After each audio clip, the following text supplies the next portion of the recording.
আল্লাহ তাআলা যদি কাউকে প্রাচুর্য দান করেন, সম্পদ দান করেন, আর কেউ যদি মনে করে আমি এই প্রাচুর্য সম্পদ পেয়েছি, আমি দুনিয়ার সবচেয়ে সুখী মানুষ, আমি আর কোনোদিন ফকির হব না, এমন কথা কি বলা যাবে? যিনি দিয়েছেন মুহূর্তেই তিনি আপনাকে ফকিরও বানিয়ে দিতে পারেন। আল্লাহ তাআলা যদি চান কোনো নিঃস্ব, কোনো অসহায় ব্যক্তিকে তিনি যদি চান তাহলে সম্পদশালী করে দিতে পারেন।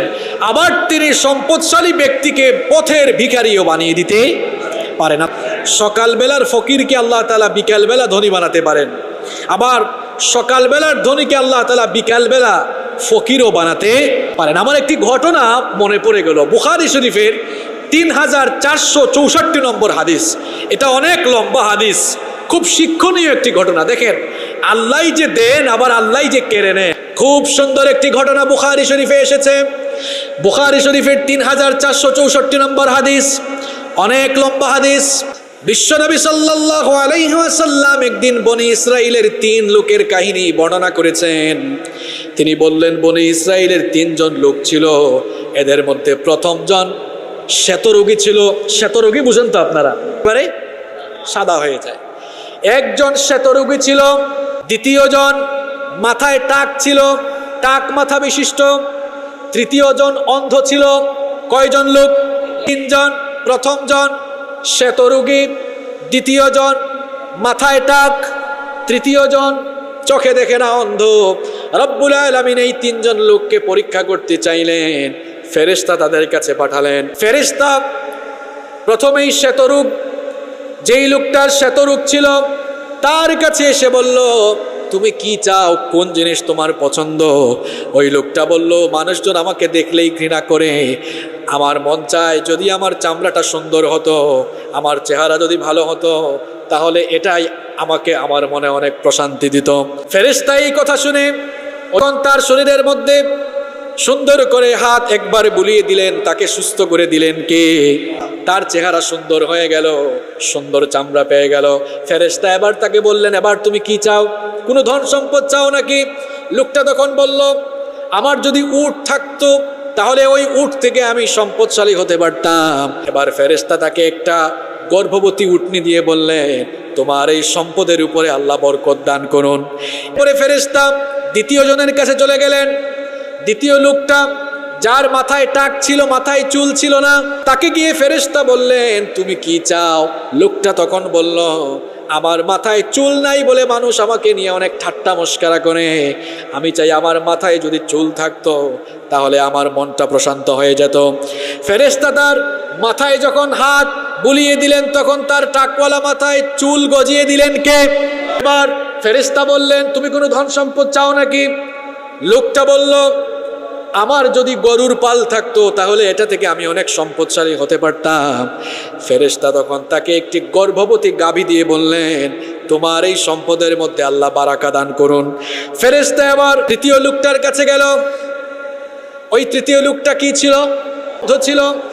ফেরেশতা গিয়ে বললেন, তুমি আল্লাহর কাছে কি চাও?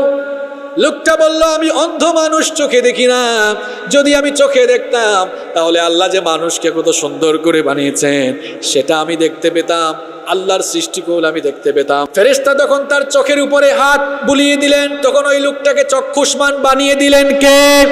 সে যখন চোখের জ্যোতি ফিরে পেল, চক্ষুষ্মান হলো। ফেরেশতা বললেন, তুমি কি কোনো ধন সম্পদ চাও নাকি?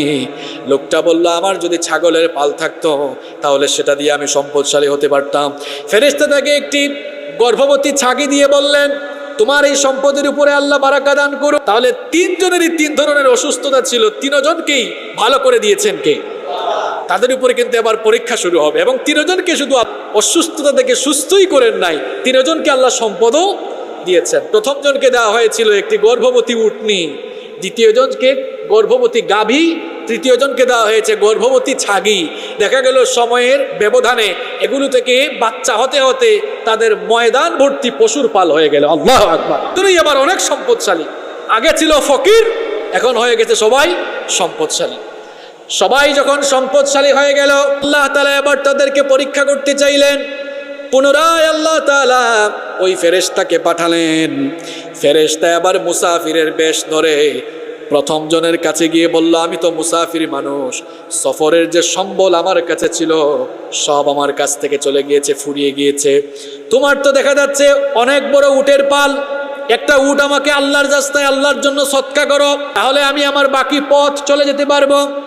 সে বলল, ভাই এখন এই সব কথাবার্তা বলে আমার সময় নষ্ট করিও না। দেখবেন অনেক সময় পয়সাওয়ালা মানুষদের কাছে গেলে আল্লাহর কোনো দিনের জন্য, ভাই I am very busy now, বলে কি না, ব্যস্ত, এখন আমার কাছে আসিও না। সে ওইভাবে বলল, ভাই আমার এখন বহু কাজ, এখন আমাকে ডিস্টার্ব।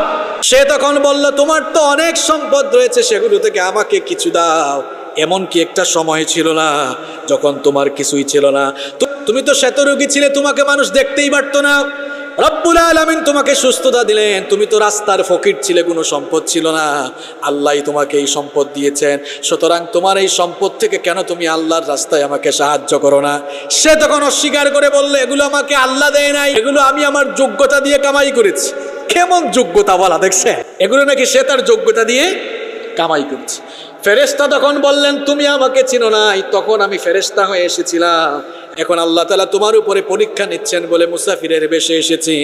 তুমি যদি মিথ্যা বলে থাকো তাহলে তুমি যে পূর্বের অবস্থায় ছিলে সেই অবস্থায় তুমি যেন আবার ফিরে যাও। ফেরেশতা বদদুয়া দিলেন এবং সাথে সাথে সে আবার তার পূর্বের অবস্থায় ফিরে গেল। আগের মতোই আবার শ্বেতরোগী, আবার আগের মতোই রাস্তার ফকির, কিছুই নাই এখন।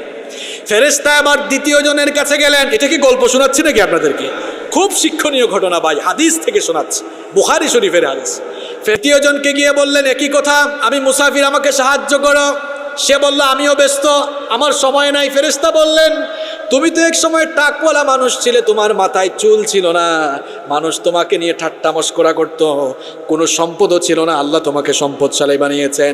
তাহলে কেন আল্লাহর রাস্তায় একজন মুসাফির বের হয়েছে, তাকে কেন তুমি আল্লাহর জন্য আল্লাহর রাস্তায় সহযোগিতা করছো না? তখন সে বলল, এগুলো আমি আমার যোগ্যতা দিয়ে আমিও কামাই করেছি। ফেরেশতা তখন বললেন, তুমি যদি মিথ্যা বলে থাকো তাহলে তোমার সম্পদগুলো শেষ হয়ে তুমি যেন আবার পূর্বের অবস্থায় ফিরে যাও। সেও আবার পূর্বের অবস্থায় গেল। ফেরেশতা এবার 3 নাম্বার ব্যক্তির কাছে গেল, তাকে গিয়ে একই কথা বলল, আমি অসহায় মানুষ, আমাকে সাহায্য করো। ওই অন্ধ লোকটা তখন বলল, কেন আমি তোমাকে সাহায্য করব না? আমার তো কিছুই ছিল না, আমি অন্ধ ছিলাম, চোখেও দেখতাম না।